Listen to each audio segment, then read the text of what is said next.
আসসালামু আলাইকুম বন্ধুরা, সকলে ভালো আছেন? তো সকালবেলা চলে আসলাম, তো ফল লোডিংয়ের কাজ করছি পাম বাগানে। তো অনেক বন্ধুরা বলে একটা যদি এরকম গাড়ি লোডিং করা যায় ভাই কয় টাকা দেয়? আমাদের কিন্তু 60 টাকা দেয় একটা গাড়ি লোডিং করলে। তো সকলে বন্ধুরা যদি ভিডিও ভালো লাগে লাইক কমেন্ট শেয়ার করবেন।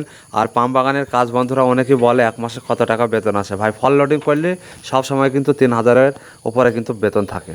আর পাম বাগানের কাজ বন্ধুরা অনেক কষ্টর কাজ, কষ্ট করলে টাকা আছে, কষ্ট না করলে কিন্তু টাকা নেই। তো সকলে বন্ধুরা যদি ভিডিও ভালো লাগে শেয়ার করবেন। আর আমার বাড়ি কিন্তু ইন্ডিয়াতে, ইন্ডিয়া কলকাতা নদিয়াতে বাড়ি। তো যখন ফল লোডিং করার পর সম্পূর্ণ সেটিং করা হয়ে যায় তখন এই গাড়ি করে কিন্তু এই ফল তুলে নিয়ে চলে যায়। তো ভিডিও সাথে থাকবেন, দেখলে হয়তো অনেক ভালো লাগবে।